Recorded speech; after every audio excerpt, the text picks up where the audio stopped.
আল্লাহর হক ও বান্দার হক। আমরা কিন্তু একটি মূল্যবান আদর্শের কথাটি জেনে শুনে ভুলে যাই। আর সেই কথাটি হলো, এবাদতকে দুই ভাগে ভাগ করা হয়েছে, একটি আল্লাহর হক, অপরটি বান্দার হক। খুব ছোট করে এই বিষয়টির উপর আলোচনা করতে চাই। এই জন্যই যে ইহার বিস্তারিত ব্যাখ্যা বিশ্লেষণ দলিল প্রমাণ দেওয়া হয়েছে আমার রচিত মারিফতের গোপন কথা নামক বইতে। আল্লাহর হক আদায় না করলে বান্দা আল্লাহর কাছেই অপরাধী হয়, এবং সেই অপরাধ মাফ করে দেবার একমাত্র ক্ষমতাটি আল্লাহরই উপর।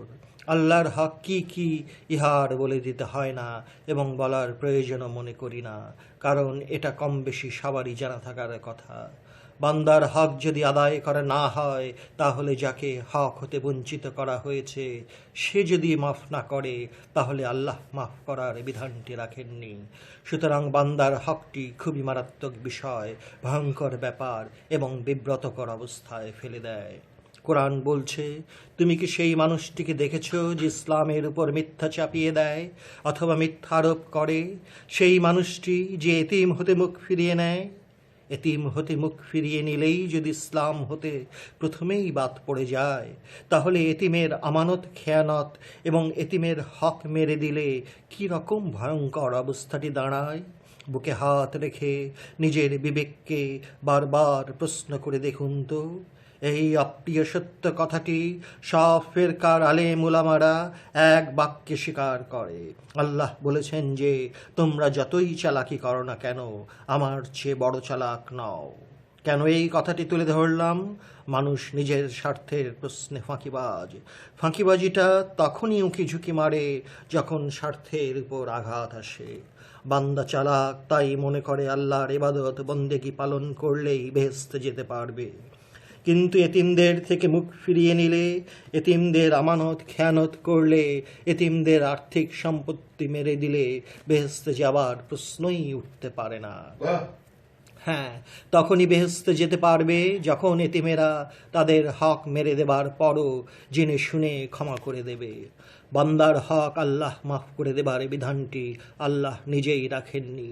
এই বান্দাদের অর্থনৈতিক কষ্ট দেওয়া, দারিদ্র্যের কষাঘাতে জর্জরিত করা যাদের স্বভাবে পরিণত হয়েছে, তারা যতই আল্লাহর ইবাদত বন্দেগী করুক না কেন, বেহেশতে যাবার প্রশ্নটিই ওঠে না।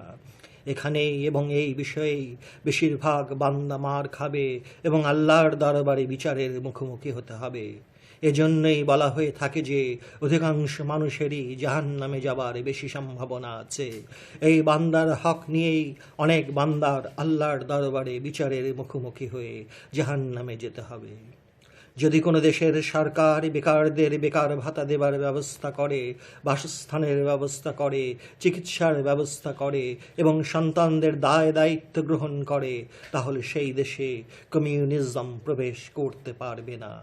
অথচ এই বান্দাদের হক আদায়ের বিষয়টিতে আমরা খুব বেশি একটা গুরুত্ব দেই না, যতটুকু গুরুত্ব দেই নামাজ রোজার উপরে। মুয়াবিয়া কি করলো, উমাইয়াদের শাসন ব্যবস্থা কেমনটি ছিল এবং আব্বাসী আমলের শাসন ব্যবস্থাটি কেমন ছিল, এই বিষয়গুলো এইখানে তুলে ধরবার প্রয়োজন মনে করি না। এই আধুনিক যুগে তথা এই একবিংশ যুগে এক মালয়েশিয়া বাদে 56টি মুসলিম দেশের অবস্থাগুলো কেমন তার বলে দিতে হয় না। বুঝলে বুঝলেন, আর যদি না বোঝেন তো বলার কিছু নেই।